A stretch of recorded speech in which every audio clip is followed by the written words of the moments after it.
Bem, agora começando a gravar de fato, tá certo? Tá todo mundo vendo, né? Vamos ver aqui se está gravando mesmo, acredito que sim, tá sim.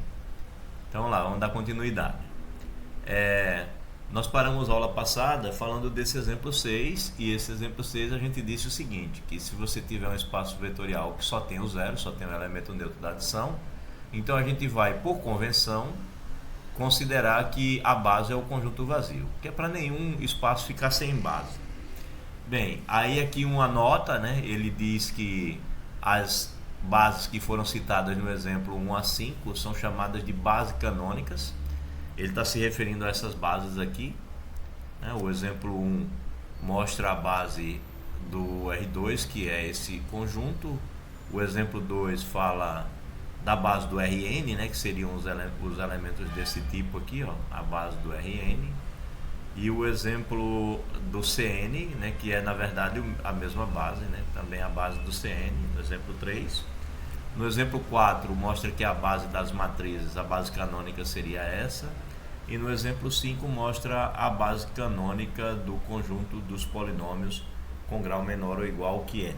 Então ele faz esse comentário aqui de que o nome dessas bases que a gente viu nos exemplos de 1 a 5 são, a gente costuma dizer que são as bases canônicas. Canônica no sentido de serem as bases mais naturais, as bases mais naturais, tá certo? Eu prefiro fazer assim, pronto. Deixa eu deixar a minha gravação acontecendo aqui atrás com tela normal. Pronto. Então, são as bases mais naturais. As bases mais naturais para esses conjuntos são essas que estão colocadas ali, tá? Por isso que elas são chamadas de bases canônicas. Bem, aí vem a nossa primeira proposição sobre essa questão das bases. Então a proposição diz o seguinte, proposição 1, ela diz que todo espaço vetorial que for finitamente gerado, ele tem uma base, ele admite uma base. Ou seja, se você tem um espaço vetorial e ele tem um conjunto que gera esse espaço, então ele vai ter uma base, né? Lembrando que base é um conjunto que, além de gerar, ele tem que ser Li. Então ele está dizendo ali que se você tiver um espaço vetorial que tenha conjunto que gera esse espaço vetorial, então automaticamente ele vai ter também um conjunto Li ali dentro que gera, ou seja, vai ter uma base. E aí como é que ele demonstra isso? Ele diz o seguinte, bem, se o V for o que tem só o zero, então a base é o conjunto vazio, porque nós fizemos isso por convenção, né? Se só tiver o zero, a base é o conjunto vazio. Portanto, se só tiver o zero, tem base, né? Bem, aí caso contrário, se não tiver só o zero, então você vai ter um subconjunto que é não vazio, um S que é não vazio, né? Lembrando que a gente está considerando por hipótese que V é finitamente gerado, de maneira que o V ele vai ser igual, né, ao gerado por esse S, né? Aí como S, é o que ele diz assim, caso contrário existe um subconjunto finito e não vazio S, né, que gera o V, porque o V é finitamente gerado. Então, como S não tem só o zero, então existe um subconjunto não vazio de S, existem, né, subconjuntos não vazios de S que são Li, né? Ou seja, o S é o gerador do V, o S é o gerador do V. Mas se o S não for Li, né, o S está lá com um monte de elementos, A1, A2, etc. Se ele não for Li, o que eu faço? Eu vou diminuindo a quantidade desses elementos, vou pegando menos elementos até ele ficar Li, certo? Vou pegando menos elementos até ele ficar Li, ou seja, dentro desse conjunto S vai existir um conjunto que é Li, se ele não for Li. Se ele for LD, vai existir um Li dentro dele. Então tomemos um deles, tomemos um subconjunto desse que seja Li. E aí a gente toma com o maior número possível, a gente toma um subconjunto desse com o maior número possível de elementos, né? Pega aqui dentro a quantidade maior possível que seja Li. Aí indicamos esse conjunto por B e nós afirmamos que esse conjunto é uma base de V. Tá certo? Afirmamos que esse conjunto é uma base de V. Por quê? Ora, eu tenho que o S gera o V, né? Eu sei que o S gera o V. O S gera o V, né? Eu sei que o S, ou seja, o cochete do S, ele é o V. ou seja, o V é formado por combinações lineares dos elementos de S. Eu sei disso, mas eu não sei, estou supondo que o S não seja Li.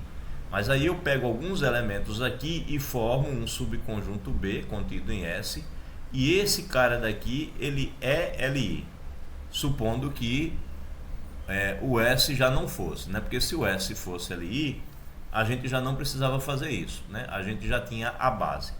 Então, supondo que o S não é Li, eu posso pegar um B dentro dele que seja. Ok. Mas aí o que foi que a gente viu entre as propriedades? A gente viu quando estudou as propriedades que se você tiver um conjunto B que é Li e você acrescentar um elemento, que seja um só elemento, ou seja, um elemento U que vai estar no S, mas não está no B, né? O B só é alguns elementos que estão aqui dentro do S. Então você pega um cara que está no S, mas não está no B. Então o que você tem? Você tem que isso passa a ser LD, né? A gente aprendeu quando olhou para as propriedades, uma das propriedades que nós vimos aqui anteriormente, ela diz exatamente isso. Se eu não me engano, a propriedade 3 diz isso, né? Você tem, não, esse é LD, essa que acrescenta um elemento. Qual é a propriedade? Propriedade 6. Se você tem S que é Li e você acrescentar um elemento, então passa a ser LD, porque esse é o maior conjunto Li que você tem aí dentro, né? Nesse caso, nesse problema aqui, nessa nossa questão, nós tomamos B como sendo o Li com o maior número possível de elementos. Então quando você acrescenta mais um, ele passa a ser LD.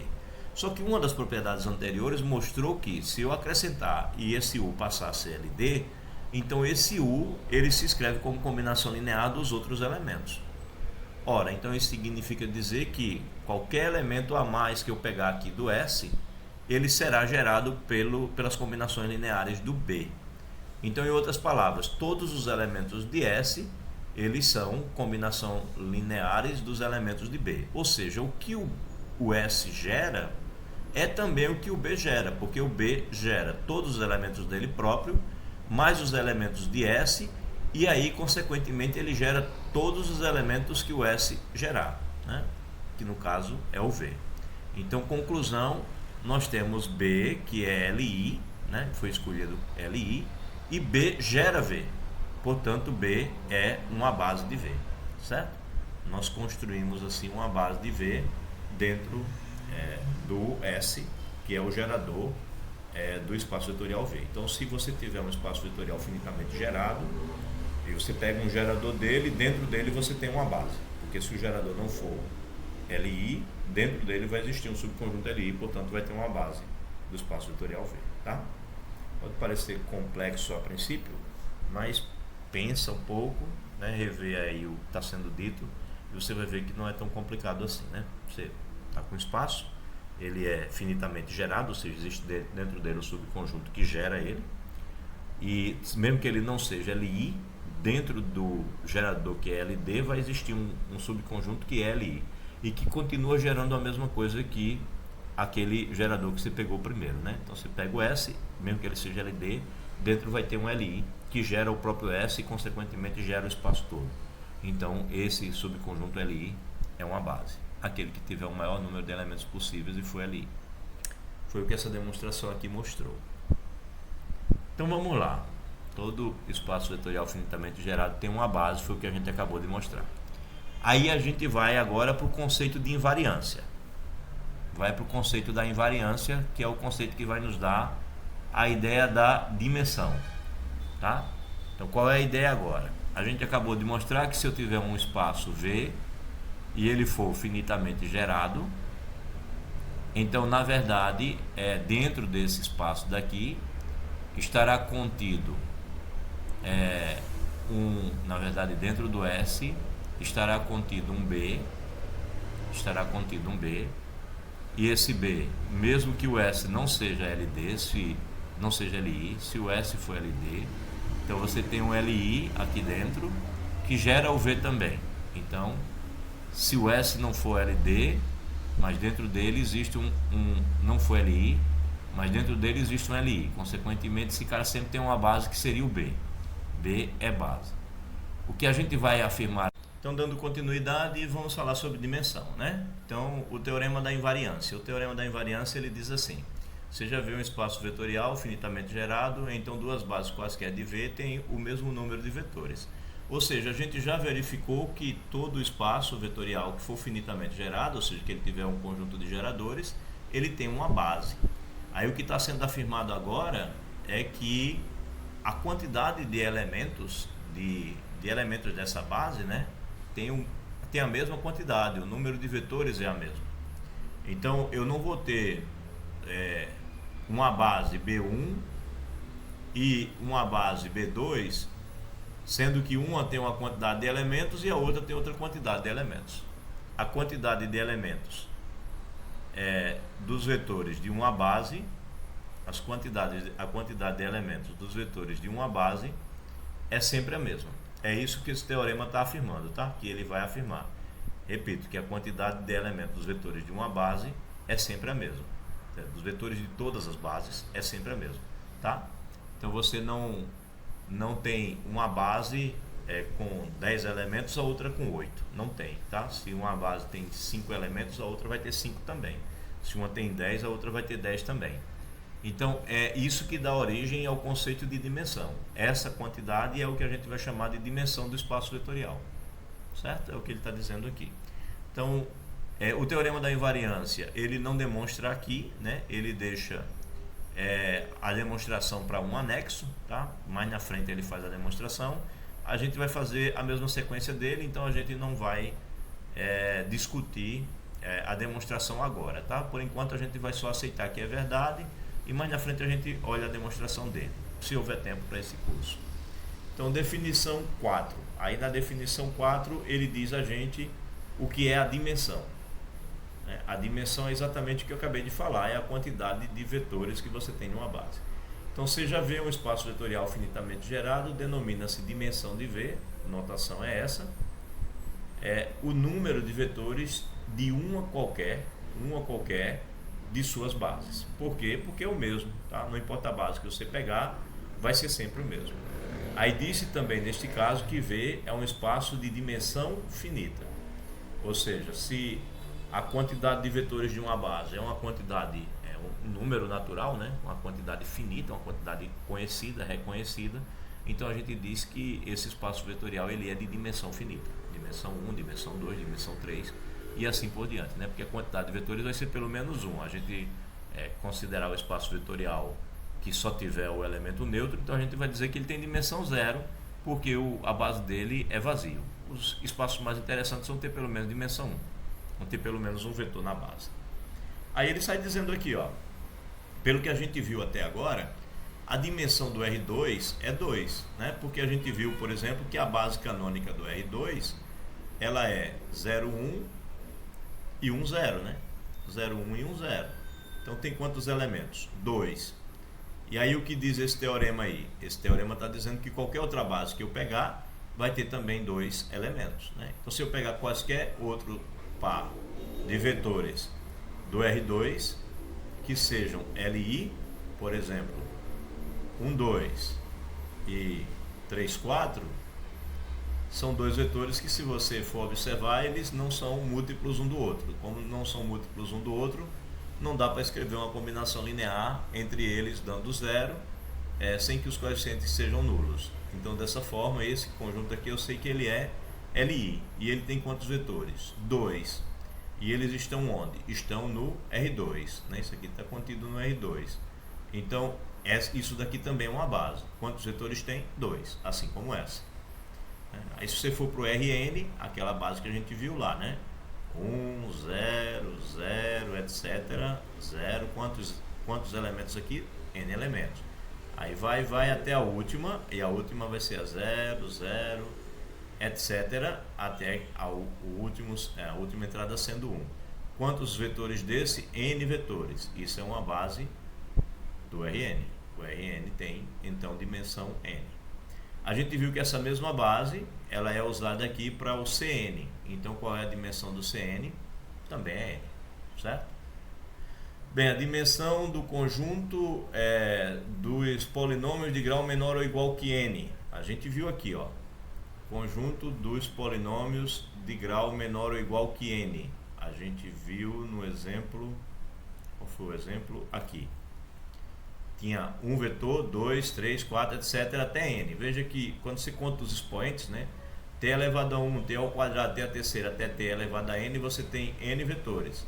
Mas você tem também a constante. Então, na verdade, você tem n mais 1 polinômios para formar essa base. Então, a dimensão do espaço vetorial dos polinômios com grau menor ou igual do que n é, na verdade, n mais 1, né? Porque tem a constante a mais. Dimensão do espaço vetorial das matrizes m por n. Esse espaço que a gente comentou aqui. Você tem m por n. Quantas matrizes dessa você tem? M vezes n matrizes. Então, a dimensão desse espaço vetorial é m vezes n. Dimensão do espaço vetorial que só tem o elemento neutro da adição, 0, porque a gente disse que a base é o conjunto vazio. E o conjunto vazio não tem elemento nenhum. Então, a dimensão desse espaço vetorial é 0. Por convenção, né? A gente definiu assim. Sigamos. Bem, o que ele diz mais? Ele diz: deixamos ao leitor a tarefa de concluir que a dimensão do espaço vetorial de um dos polinômios, né, das soluções dos polinômios, vai ser o quê? De um sistema homogêneo, onde isso acontece.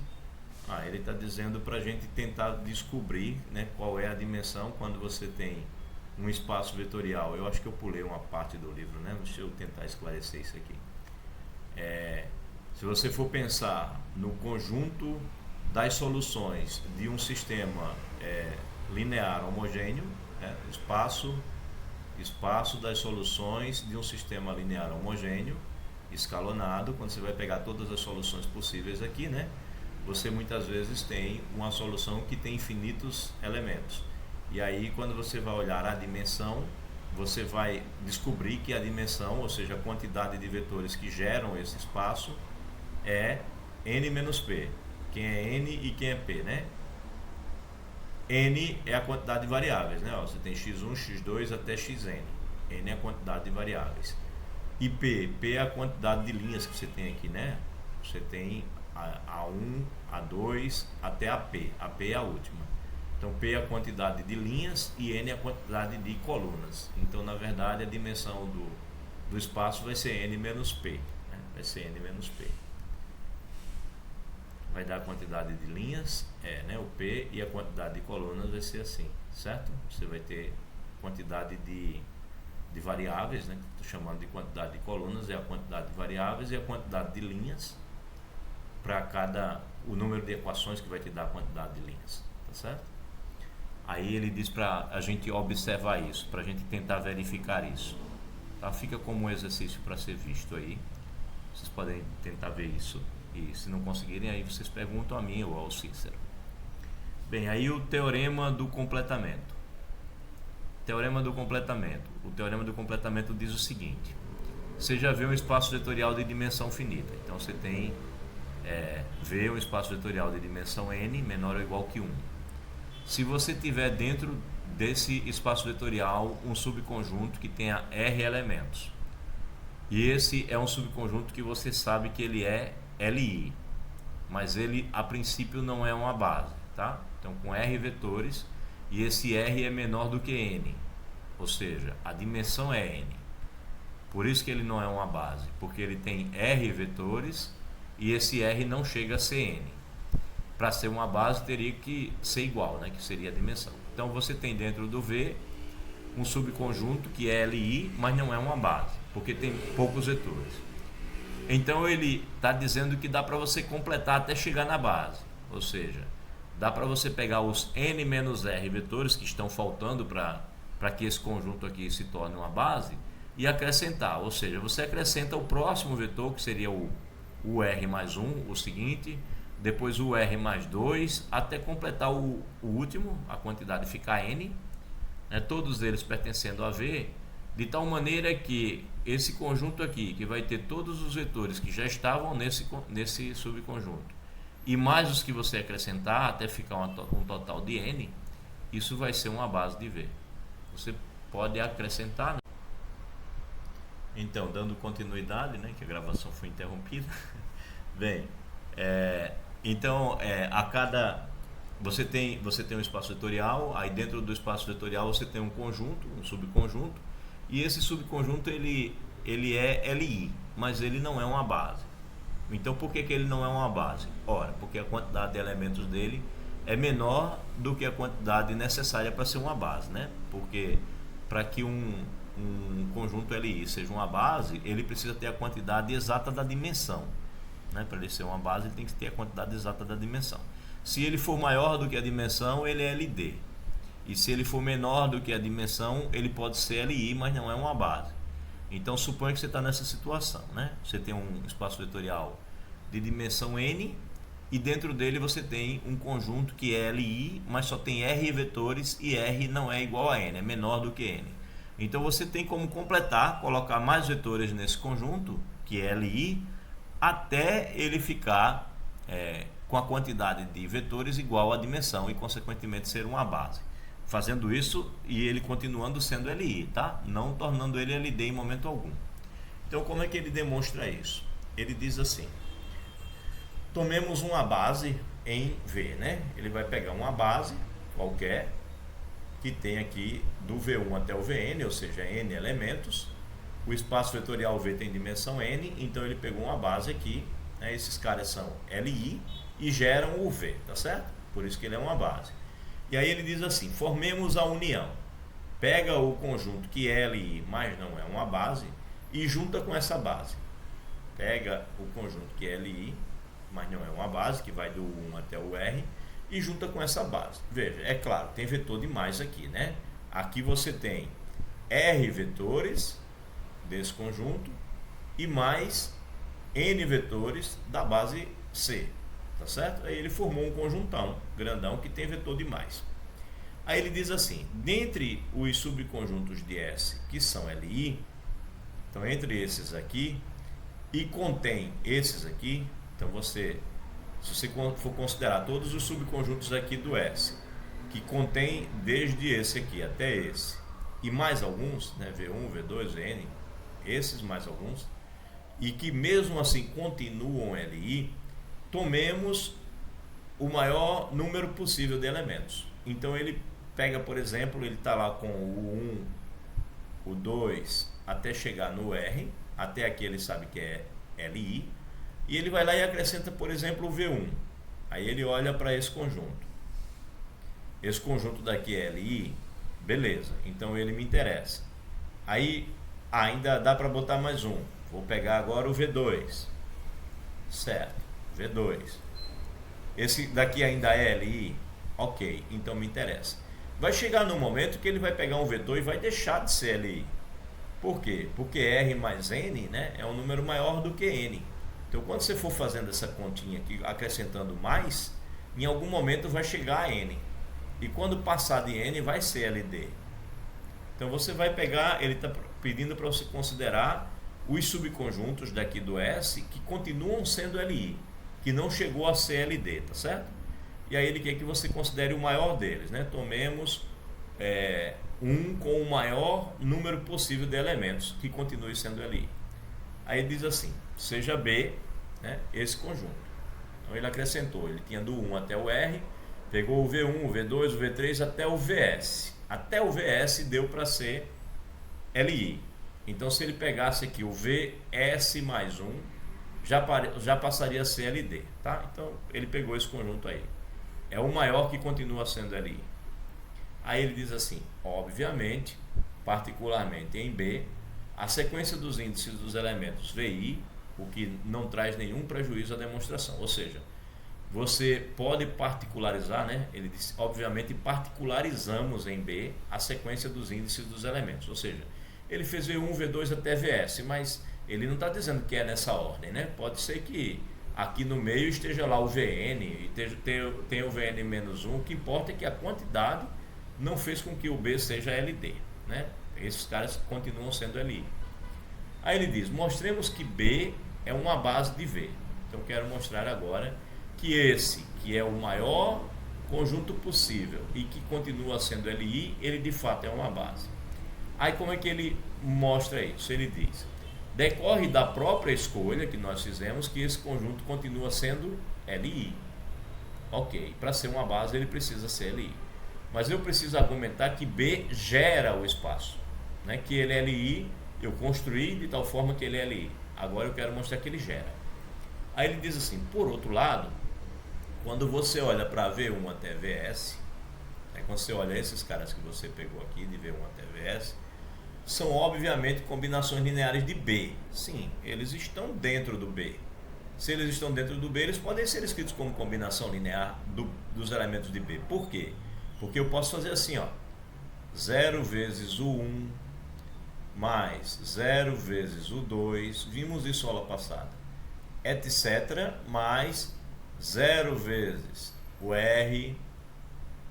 Então eu toco 0 aqui multiplicando esses caras e eu quero escrever qualquer um desses aqui. Por exemplo, eu vou escrever o V1 como combinação linear de todo mundo. Aí no V1 eu escrevo mais uma vez V1 e aí o resto eu coloco 0 mais 0 vezes V2 e assim por diante, mais até o VS, 0 vezes VS. É óbvio que isso daqui vai dar V1. E isso que eu fiz, aqui essa combinação linear, deu V1. Mas se eu quisesse que desse V2, botava 1 na frente do V2 e 0 na frente do V1. E assim por diante. Então é o que ele está dizendo aqui. Ele está dizendo aqui a gente, que é óbvio, ele está dizendo aqui a gente, que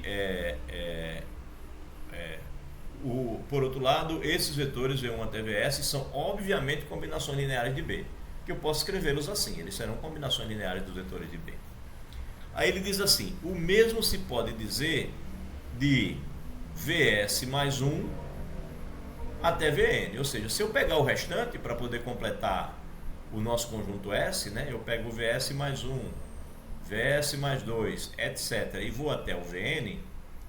Então, quando eu fechar aqui, eu estarei com esse conjunto todo, né? Estarei com o conjunto S. E ele está dizendo que esses vetores a mais, todos eles serão combinação linear também dos vetores de B. Por quê? A gente pegou o maior possível, que era LI. Isso significa dizer que se eu acrescentar mais um, eu vou estar com S, união, ou melhor, B, né? B, que é o maior LI que eu consegui, união com mais algum. B, união com um vetor U qualquer que eu acrescentei. E aí o que diz a propriedade 6 que eu comentei agora há pouco?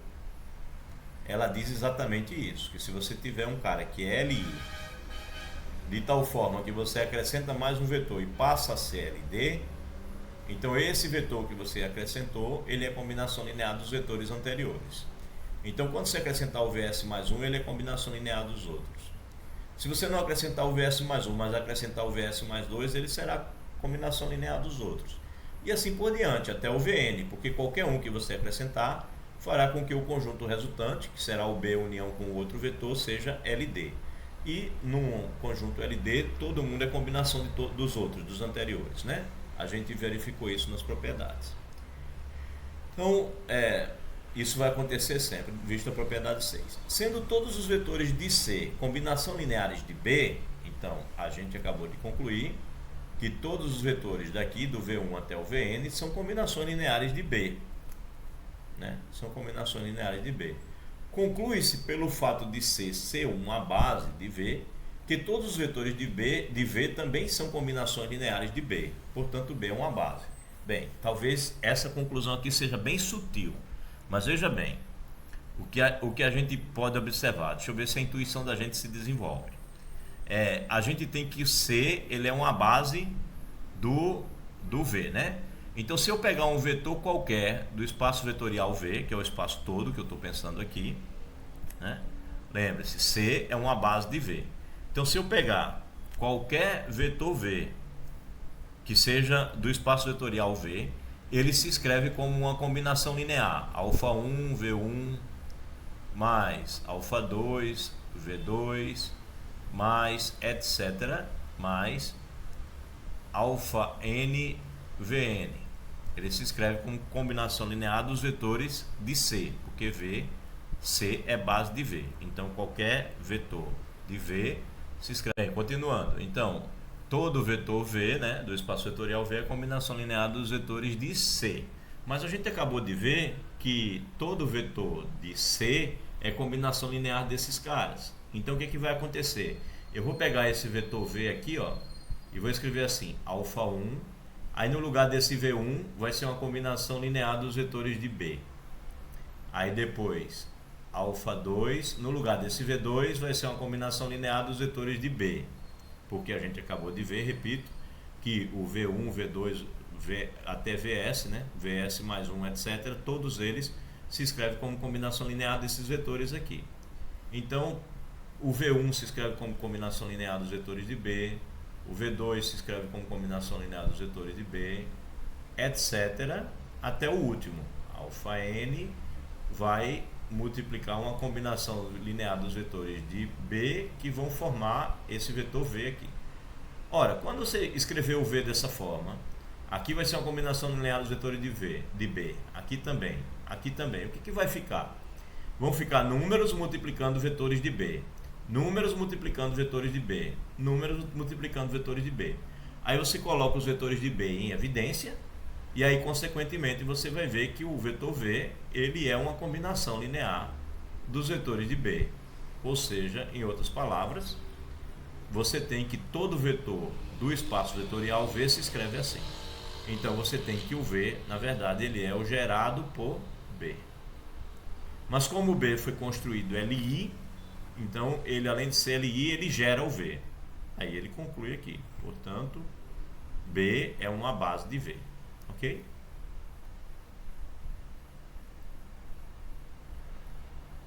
Parece complicado. E é. Né? Primeira vez que a gente vê, parece um bicho papão. Não é fácil, não é simples. É complicado mesmo assim para se ver a princípio. Mas pare direitinho para pensar que faz sentido, né? A gente tem uma base. A base, as combinações lineares dela geram todo o espaço e cada vetor da base se escreve como combinação linear dos vetores do conjunto B que a gente construiu. Então, quando a gente substitui os vetores da base pelas combinações lineares que geram eles, dos vetores de B, o que vai ficar lá é uma combinação linear dos vetores de B. Consequentemente, o conjunto todo também é gerado pelos vetores de B. Só que a gente construiu BLI, ele já nasce LI. Então, se ele é LI e ele gera o espaço todo, ele é uma base. Então, a gente acabou de ver que se eu tiver um conjunto LI e ele não tiver a quantidade de vetores igual à base, igual à dimensão, né? Então ele ainda não é uma base, mas eu posso sair acrescentando vetores até ele virar uma base, tá certo? Até ele virar uma base. Então, é possível construir uma base a partir de um conjunto LI que estiver dentro do espaço vetorial. Bem, proposição 3. Todo subespaço vetorial de um espaço vetorial finitamente gerado é também finitamente gerado. Essa me parece até mais intuitiva, né? Se você tem um espaço vetorial que é finitamente gerado, dentro dele todo subespaço que você pegar também vai ser finitamente gerado. Ou seja, se você tem um subconjunto que gera o todo, dentro desse subconjunto deve dar para pegar alguns elementos que geram os subespaços. Mas aí ele demonstra isso com um pouco mais de formalismo, né? Ele deixa isso bem claro. Ele diz assim, seja V um espaço gerado e W um subespaço finitamente gerado, né? E W um subespaço vetorial de V.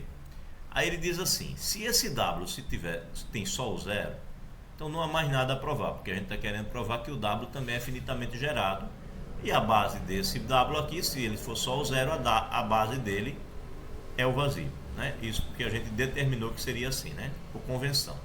Então ele vai ser considerado finitamente gerado. Então suponha que ele não tenha só o zero. Ora, se ele não tiver só o zero, então ele tem pelo menos um elemento que não é o zero, que ele chamou aqui de W1. Ele vai ter pelo menos um elemento que não é o zero. Bem, aí se o W tiver só o W1 e esse W1 aqui não for o zero, então ele próprio já forma uma base, porque todos os vetores do W serão da forma alfa 1 vezes W1, então ele gera o W, né? E LI porque só tem um vetor diferente de zero, um conjunto com um único vetor diferente de zero é LI. Nós já mostramos isso.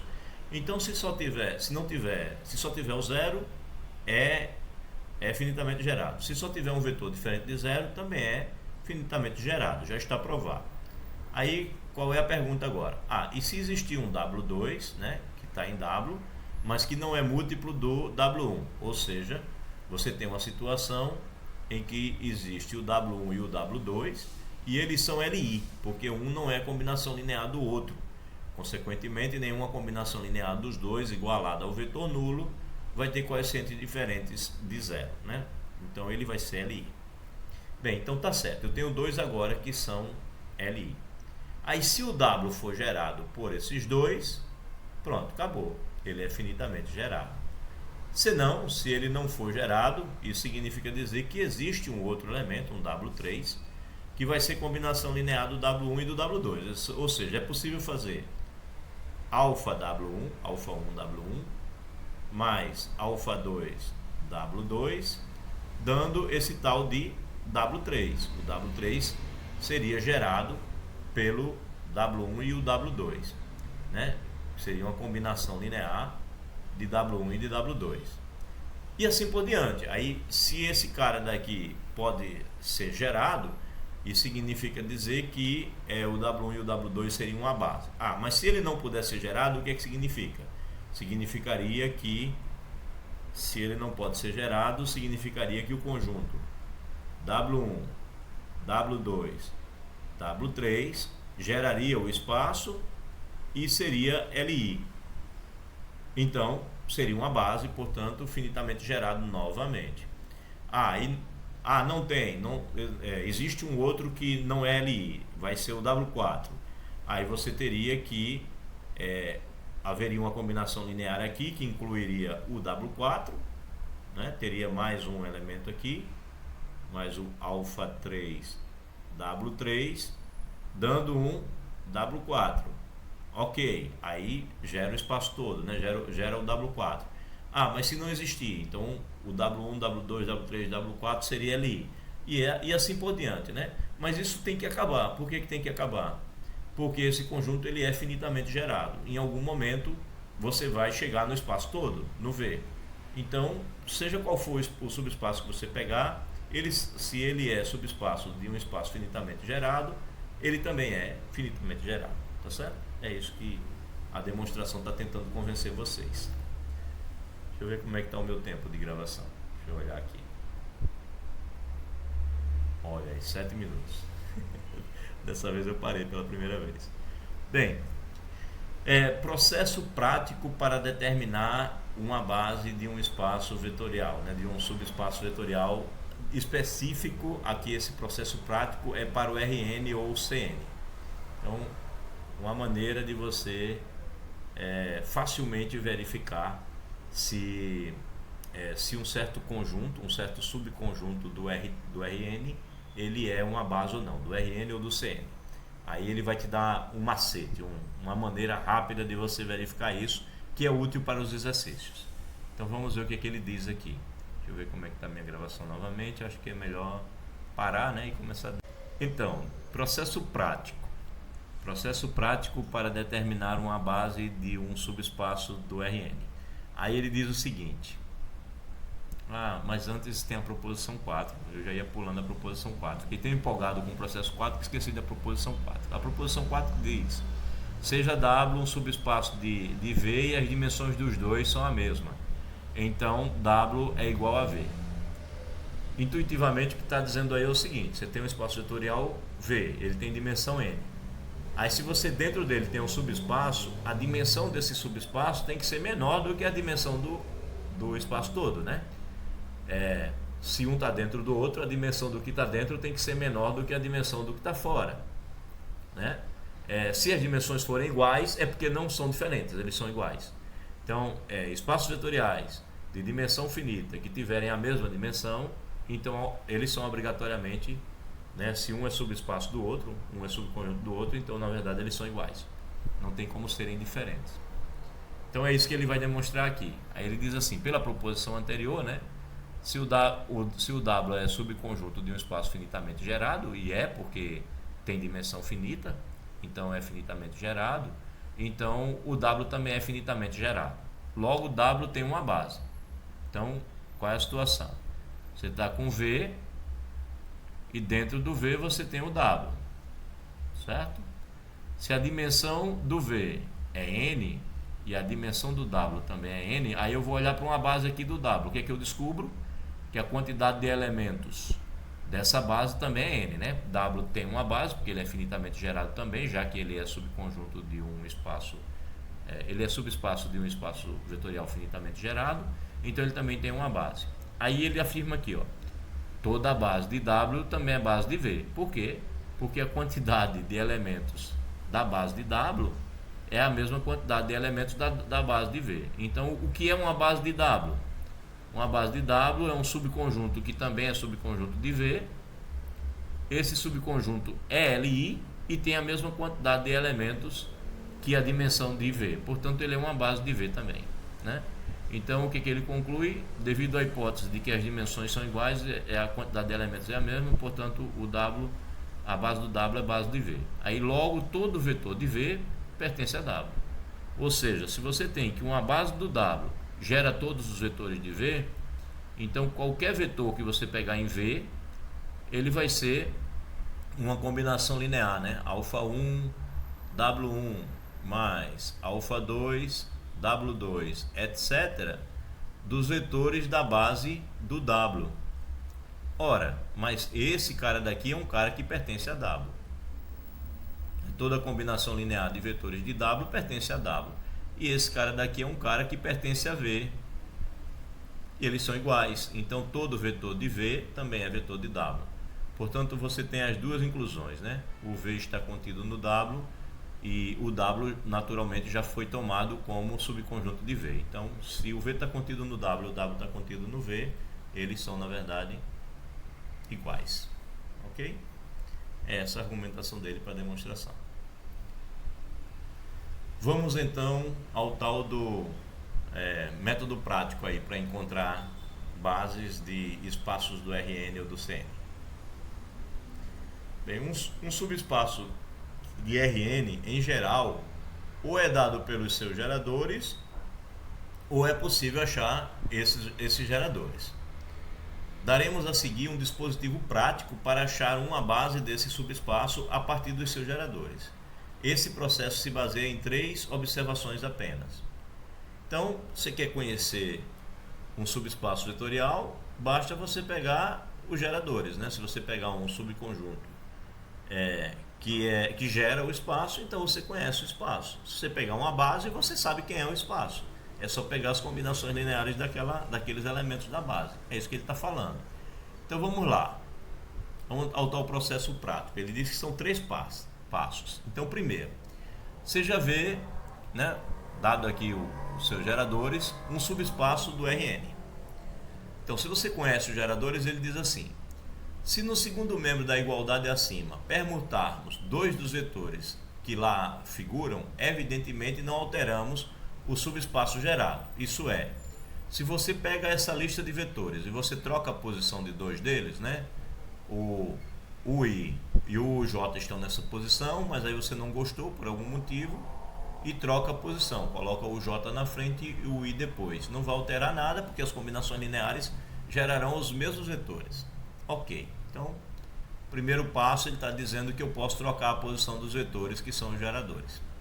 Aí segundo passo, para todo número real alfa tem-se a seguinte igualdade: se eu no lugar do UJ, não gostei do UJ, eu quero trocar o UJ daí, eu posso trocar o UJ por UJ, no lugar do J eu coloquei isso aqui, UJ mais um número vezes o J. Então eu troquei esse UJ daqui, ele está aqui, troquei por esse. Não vai alterar o que eu estou gerando. Não vai alterar o que eu estou gerando. É isso que ele está te falando. Eu posso trocar um vetor por uma combinação linear em que inclui ele mais um múltiplo de um outro qualquer. No caso, ele pegou aqui o múltiplo do I, né? Aí ele mostra por que isso é verdade. Ele diz assim: de fato, Se você pegar um vetor que é a combinação linear de todos esses vetores daqui, né? De todos esses vetores daqui, ou seja, é um vetor aqui de V. É combinação linear de todo mundo. Um elemento de V. Bem, esse elemento também pode ser escrito da seguinte maneira. Ele pega o vetor, tá aqui, ó. Alfa 1 é a mesma coisa, ele não mudou nada, ele chegou aqui no BI, tá igual, não mudou nada, né? Mas aí ele vai e subtrai esse. Beta J alfa vezes o I. Tá? Ele subtraiu desse cara esse. E aí ele chega aqui, ele está com o beta J, o J, ele vai e soma. Veja que ele não fez nada, né? Porque ele subtraiu aqui e somou aqui. Então ele não alterou absolutamente nada, ele só fez tirar e colocar o mesmo vetor. Bem, aí isso vai ser igual a, bem, repetiu aqui, aqui ele colocou o UI em evidência, e aí ele tem essa diferença. E aqui ele colocou o BJ em evidência. Aí ele tem essa diferença aqui. Tá certo? Aí o que ele está te dizendo? Ele está te dizendo que se o U é um cara gerado por esses vetores daqui, ele também é um cara gerado por esses outros vetores daqui, ó. O 1, o J e no lugar aqui o J mais alfa UI. Tá certo? Tanto faz olhar para esses vetores ou olhar para esses vetores aqui.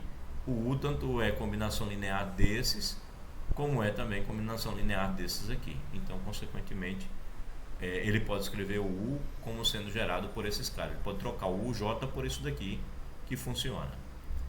Bem, aí ele diz, fica como exercício provar que o subespaço V contém o subespaço gerado por esses caras, né? Ou seja, olhar para o fato de que os geradores desse cara daqui, né, esses caras daqui não saem do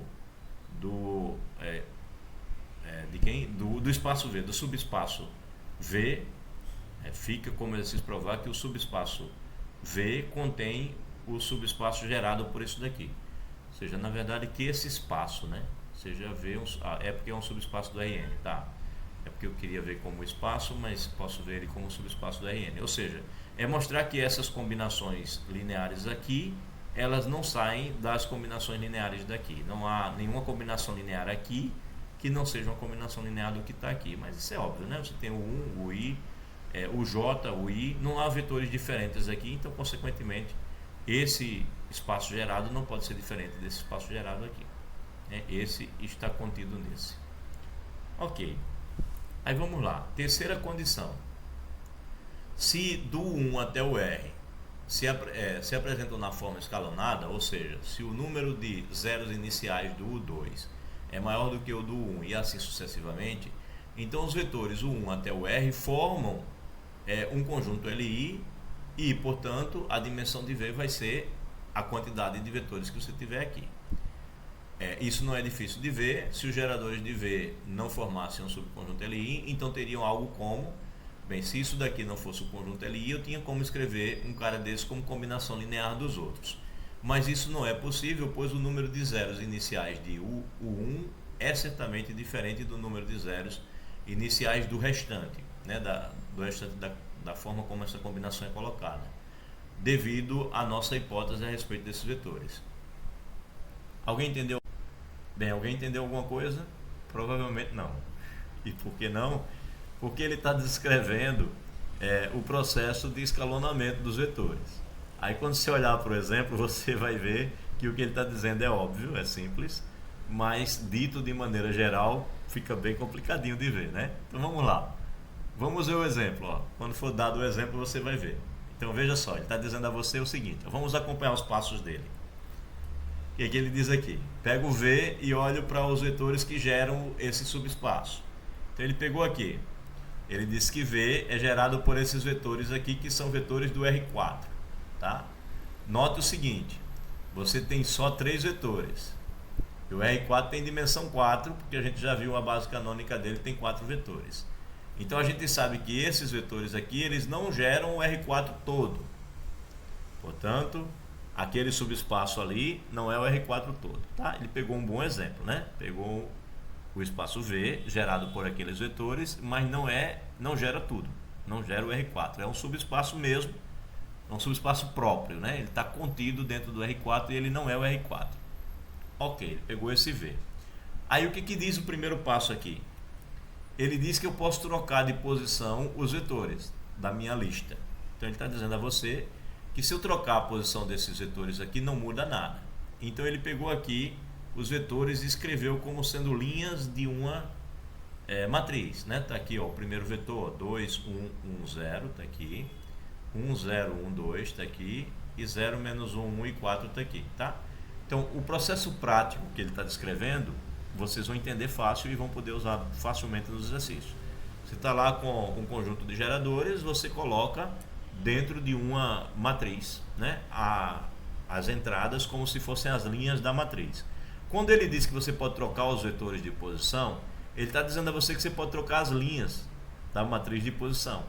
E a gente sabe que no escalonamento você pode trocar as linhas de posição quando você quer escalonar, né? Então é só isso que ele está dizendo ali no item 1. Ele está dizendo no item 1, quando ele diz que você pode trocar os vetores de posição, ele está dizendo que se você colocar na forma de matriz, você pode trocar as linhas de posição, tá? Aí próximo passo, o que ele vai fazer no próximo passo? Bem, ele está aqui, ele trocou a linha já, deixa eu ver. Não, né? Continua com a mesma linha. Aí ele foi e mudou daqui para cá, ó. Ele troca as linhas de posição daqui para cá. Né? O que ele fez? Ele pegou essa linha daqui, colocou em cima, colocou a segunda linha como a primeira linha como segunda e a segunda como primeira. Ele trocou a posição dessas duas. É o que ele fala no item 1, trocar a posição das duas, né? Por que ele fez isso? Para passar a ter o número 1 aqui. Aí o que ele vai fazer agora? Ele vai multiplicar por menos 2, essa daqui, ou perdão, a de cima, ele vai pegar menos 2, vai multiplicar a primeira e vai somar na segunda.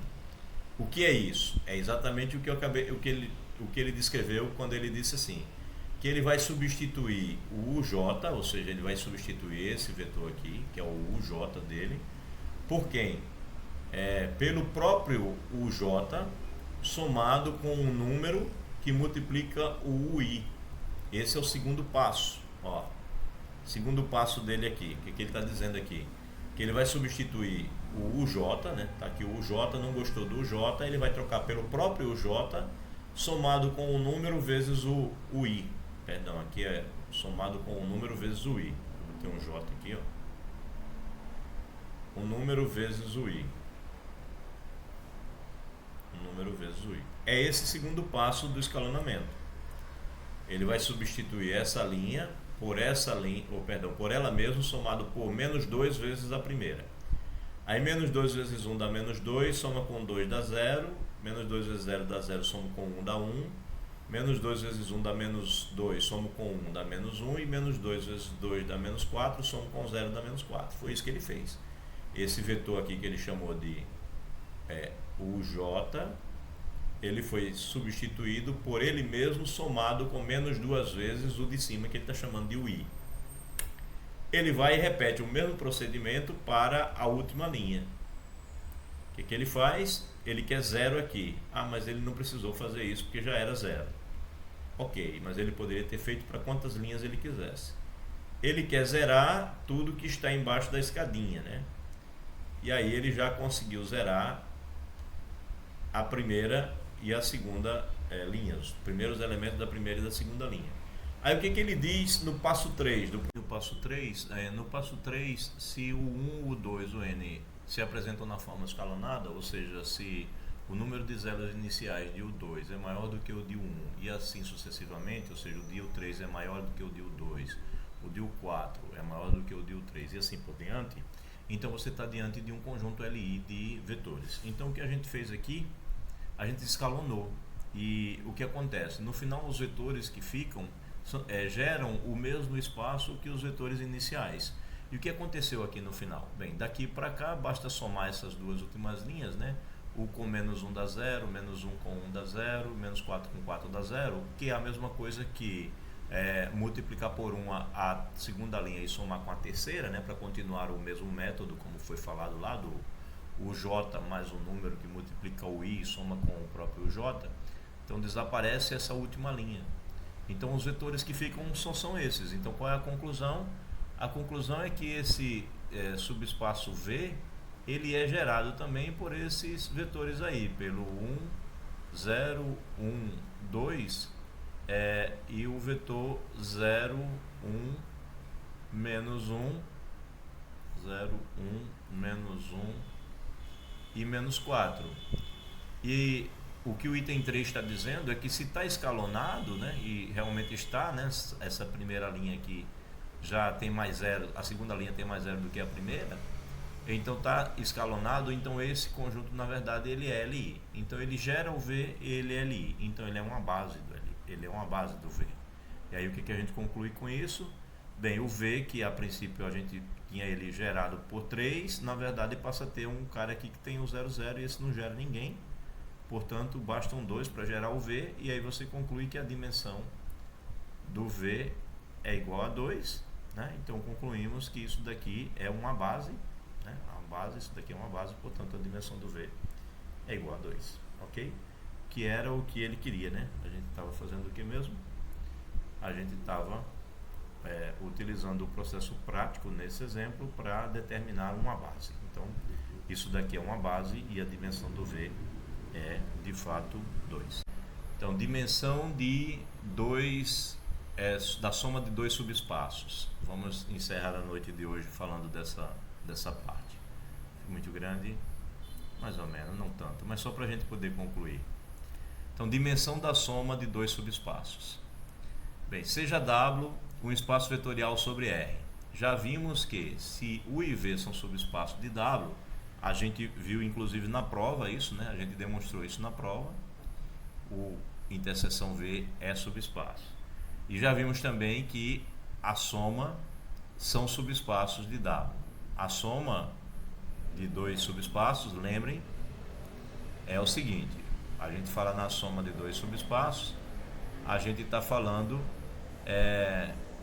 da soma de U mais V, né? Tal que o U pertence ao subespaço U e o V pertence ao subespaço V. Isso é a soma de dois subespaços. Lembrando que U é subespaço de W e V também é subespaço de W. A soma é isso aqui. E a gente já verificou, já provou que essa soma é um subespaço. Ele quer falar da dimensão. Aí ele diz aqui o seguinte, que essas dimensões elas estão relacionadas. E aí estão relacionadas como? Ele diz aqui, seja W um espaço vetorial sobre R de dimensão finita. Então você tem W que tem uma dimensão finita. Aí se U e V são subespaços de W, você tem essa relação aqui, ó. A dimensão da interseção mais a dimensão da soma é igual à soma das dimensões do U e do V. Aí vamos ver como é que ele demonstra isso. Ele pegou uma base do B, uma base B1, né? Seja B uma base B1 da interseção.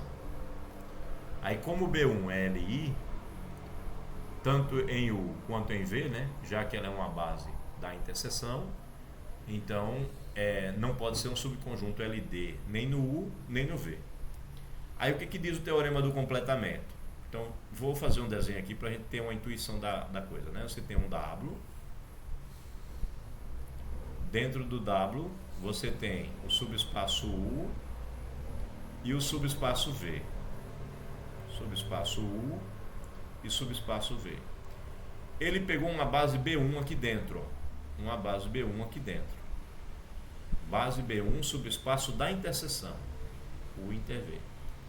Aí o que diz o teorema do completamento? Bem, B1 é LI, né, não pode ser LD, mas não é base de U porque U é maior. Mas aí você pode completar, o teorema do completamento diz que eu posso acrescentar mais uns vetores de U até eu conseguir uma base do U.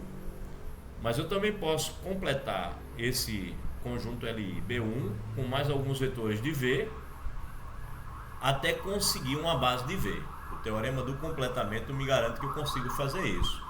Aquele teorema que nós vimos hoje nos garante a existência de vetores em U, alguns vetores em U e alguns vetores em V, de tal forma que se eu pegar o conjunto B2, que tem os elementos que formam a base do B1, e também os elementos que completam a base de U, então eu tenho uma base de U. Se eu pego os elementos da base B1, que é a base da interseção, e completo com alguns vetores de V, de tal forma que eu posso formar a base de V. Então eu tenho a base B2, base de U, e eu tenho a base B3, base de V. Aí ele diz o seguinte: mostremos que se eu unir todo mundo, então eu tenho uma base da soma. Pronto. É isso que constitui a demonstração, né? Você pega uma base da interseção e aí completa a base pelo teorema de completamento até virar uma base de U. Aí pega a mesma base da interseção, completa com alguns vetores até virar uma base de V. E ele diz que se você juntar esses vetores que formam a base da interseção com os que completam para ser base de U e com os que completam para ser base de V, se você pegar isso tudo, vai dar uma base da soma dos vetores, dos espaços vetoriais, subespaços vetoriais U mais V. Então, vamos lá. Ele quer mostrar que é uma base. Aí ele diz assim: pegue um vetor da soma, W. Se ele é da soma, então ele é assim, onde o U está no U e o V está no V. Aí, sendo B2 e B3 bases de U e V, você tem o seguinte: o vetor U, que é uma soma, ele tem, o vetor U, que é uma soma, ele tem, o vetor U não é a soma, o vetor W que é a soma, né? O vetor U que pertence a U, ele se escreve como combinação linear dos vetores de B2, né? Que é a base de U que a gente formou.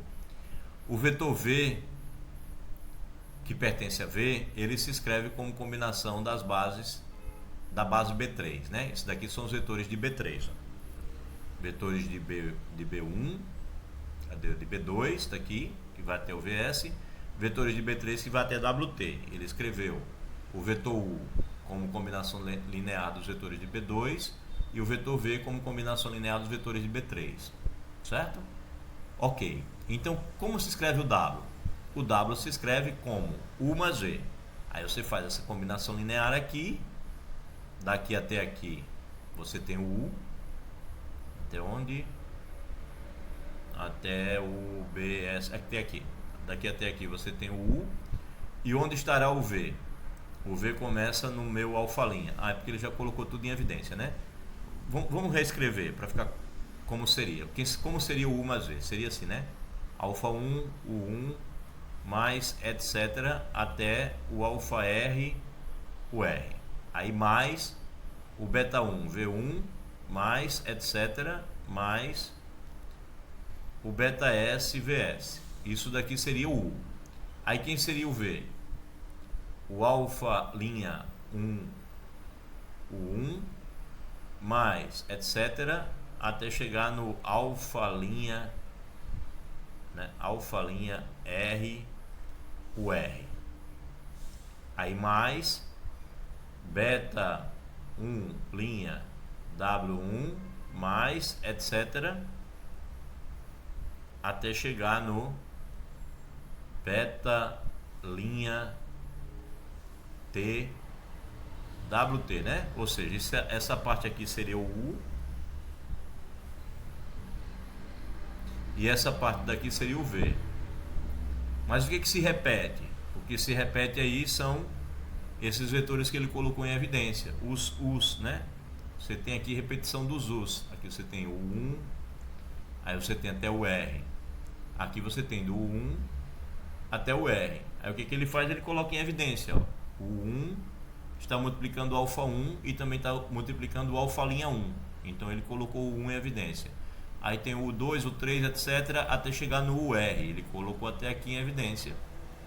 Aí o R está multiplicando o alfa', e está multiplicando o alfa', aqui no final, né?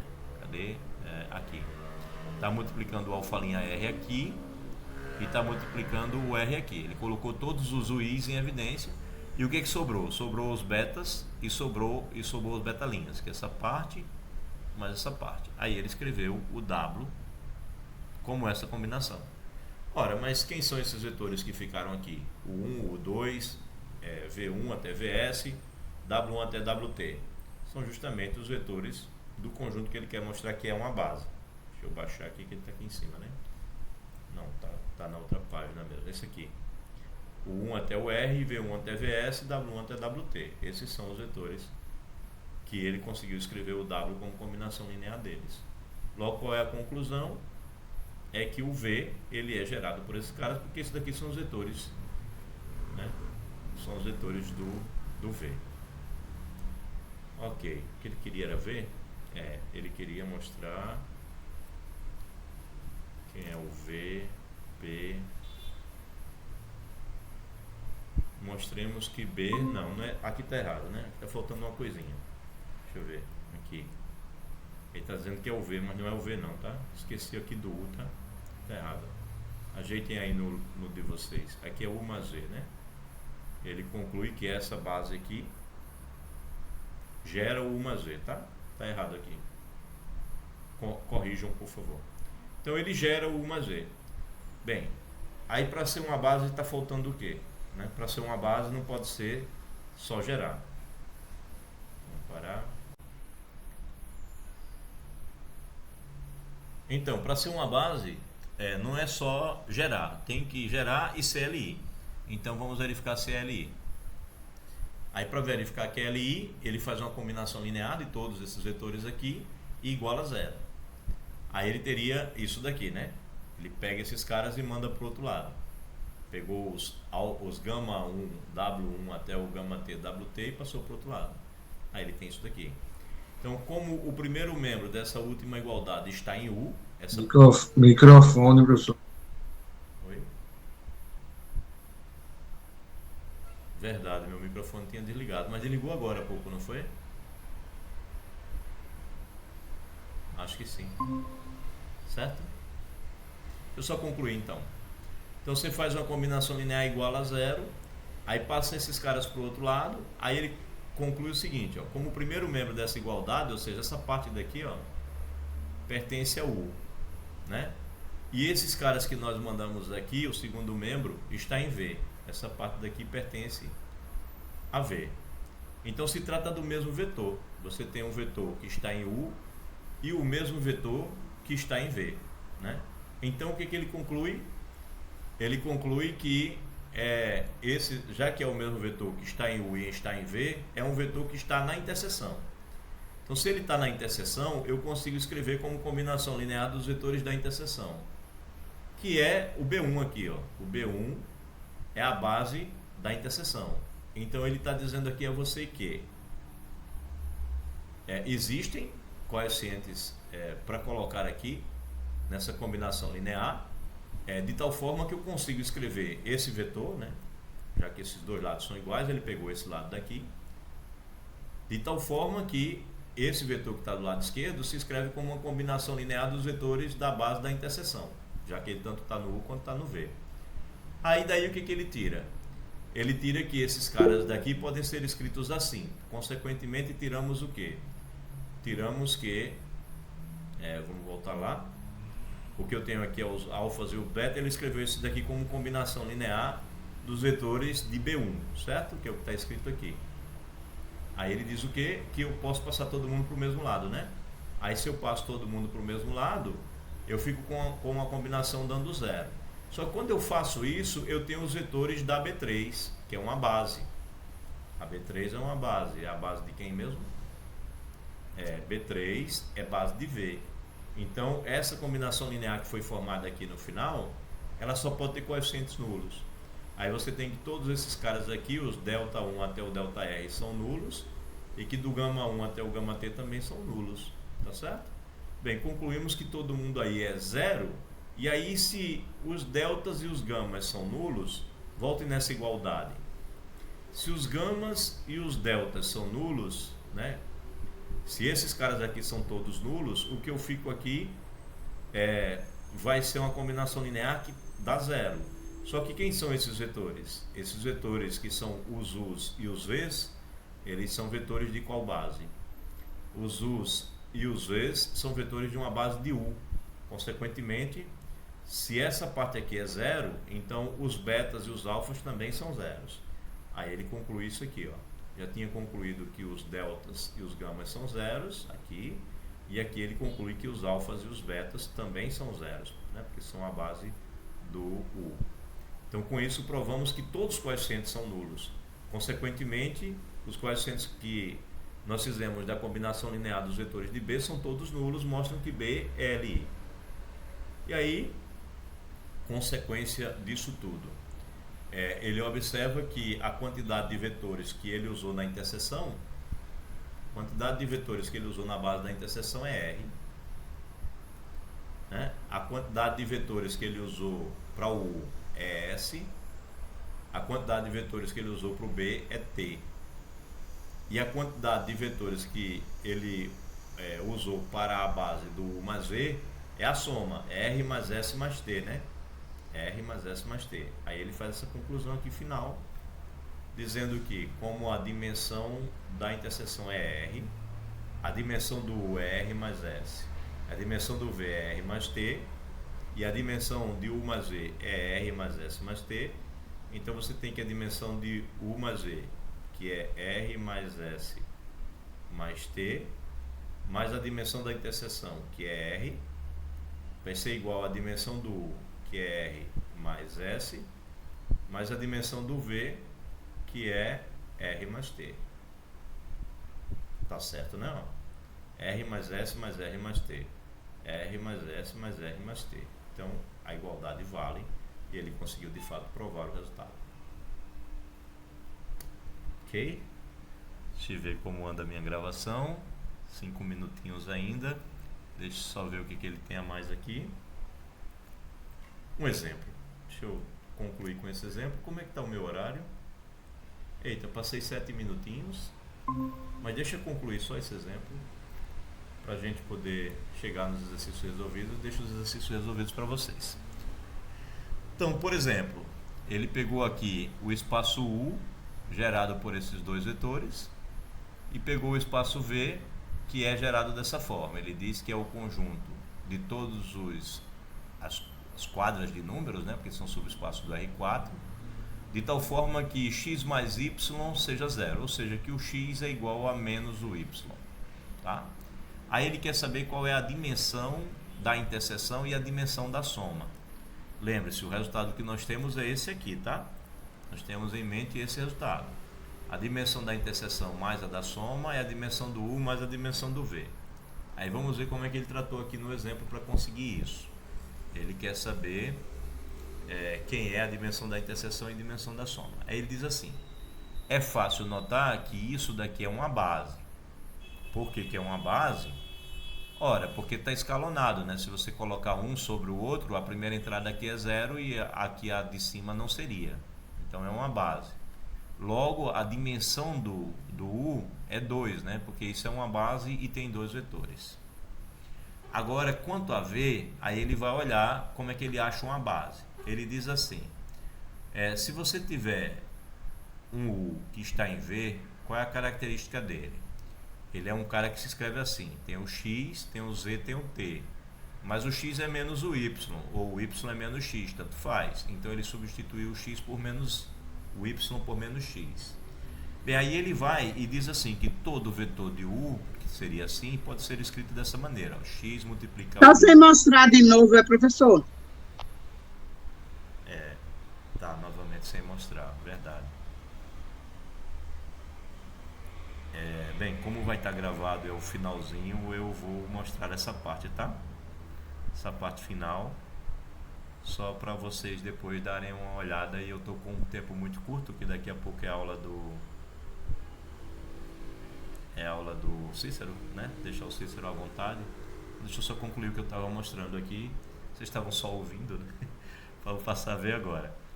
Então, eu estava mostrando esse exemplo, e aí o que você tem aqui é que o U, se ele se escreve assim, ele se escreve como uma combinação linear dessa forma, né? O x vezes 1, porque o x aparece aqui, o x vezes menos 1, porque aparece aqui, e ele não aparece na terceira nem na quarta, então x vezes 0 e 0. O z só aparece na terceira, então o z multiplica 0, 0, 1 e 0 para aparecer aqui.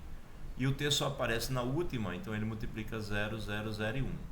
Então você conclui que qualquer vetor do V, ele é gerado por esses caras, por esse e esse.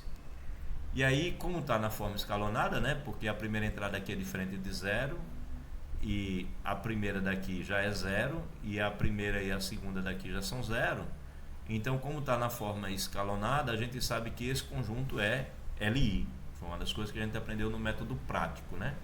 Então, pela forma escalonada, como se apresentam os geradores de V, que aí figuram, podemos dizer que esse conjunto aqui, além de gerar o V, né, ele é LI, portanto, é uma base. Aí ele conclui aqui que a dimensão do V é 3, enquanto que a dimensão do U ele tinha concluído que era 2. E o que diz o nosso resultado?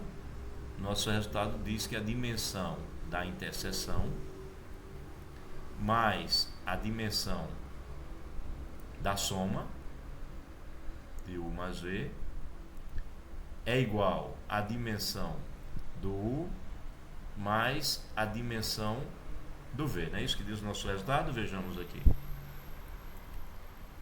Dimensão da interseção mais dimensão da soma é a dimensão do U mais a dimensão do V. A gente acabou de descobrir que a dimensão do U é 2 e a dimensão do V é 3. Então você já sabe que aqui são 2. Então a gente já sabe que aqui a dimensão do U é 2 e aqui a dimensão do V é 3.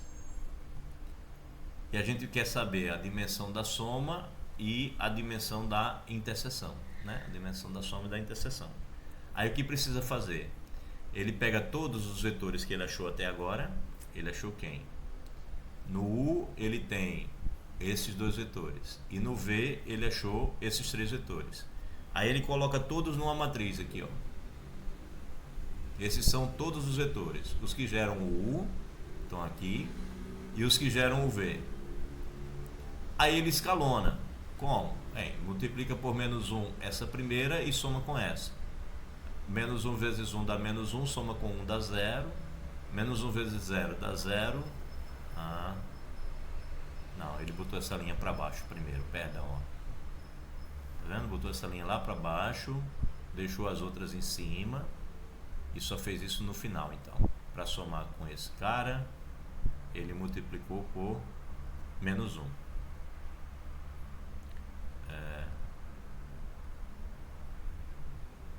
Foi isso que ele fez? Vamos ver. Essa linha está aqui embaixo. As outras linhas ele mudou de posição também. Essa daqui, essa daqui. Vamos ver. Essa veio para cá. Essa daqui continua na mesma posição. Essa daqui continua na mesma posição. E essa daqui veio para cá. E essa daqui veio para cá. Então o primeiro passo foi só mudar de posição mesmo, não multiplicou nada. Agora para sair daqui para cá, o que ele fez? Ele multiplicou por menos 1. A primeira linha está igual, né? A segunda linha está igual. A terceira linha está igual. A quarta linha está igual. Então tudo que ele fez foi se livrar dessa daqui. Como é que ele se livrou dessa? Somando daria menos 1. Tá. Ele deu dois passos aqui que ele não mostrou. Ó. Ele multiplicou por menos 1 a primeira e somou com a segunda. Aí dá 0, mas aqui daria menos 1. Tá? Ele não mostrou um dos passos. Daria 0, menos 1, 0 e 0. Depois ele multiplicou a segunda com o resultado para poder dar 0 aqui. Tá faltando um passo aqui, tá? Aí ele escalonou e encontrou isso. Desapareceu essa linha aqui. E aí esse resultado que aparece, quando ele faz isso, é exatamente a dimensão, exatamente uma base, né? Uma base, né? Por outro lado, decorre da própria definição da soma de subespaços, isso aqui, e a partir disso seria gerado pela união dos dois, né? Então ele bota todo mundo e faz o escalonamento, ele encontra isso. Aí quando ele encontra isso, ele acabou de encontrar que o U mais V, ele é o gerado por esses caras aqui, todos eles, tá? Ele é gerado por todos eles. Ou seja, ele é gerado por 1, 0, 1, 0, 0, 1, 0, 0. Aí é 2, 1 junto, professor? Oi? 1. 1, 0, 1, 0, a primeira linha. A segunda, 0, 1, 0, 0. A terceira, 0, 0, 1, 0. E a última, 0, 0, 0, 1. Então ele concluiu que a soma, né, o espaço soma, ele é gerado por isso aqui. Aqui ficou um horrível, deixa eu tentar ajeitar o 1. Ele é gerado por isso. E aí, se ele é gerado por isso, a dimensão dele é 4, né? Porque tem 4 vetores. Aí, voltando para essa nossa igualdade aqui, esse daqui é 4. Se isso daqui... Não, é esse outro que é 4. A gente acabou de calcular esse aqui, né? 4. Bem, se do lado de cá dá 5 e aqui tem um 4, então esse daqui é 1. O que foi que ele perguntou? Ele perguntou quais as dimensões da interseção e da soma. Então a gente tem que responder no final, né? Respondendo então no final, resposta: a dimensão da interseção foi só 1. E a dimensão da soma é 4. Foi isso que ele perguntou. Bem, vamos encerrar por aqui.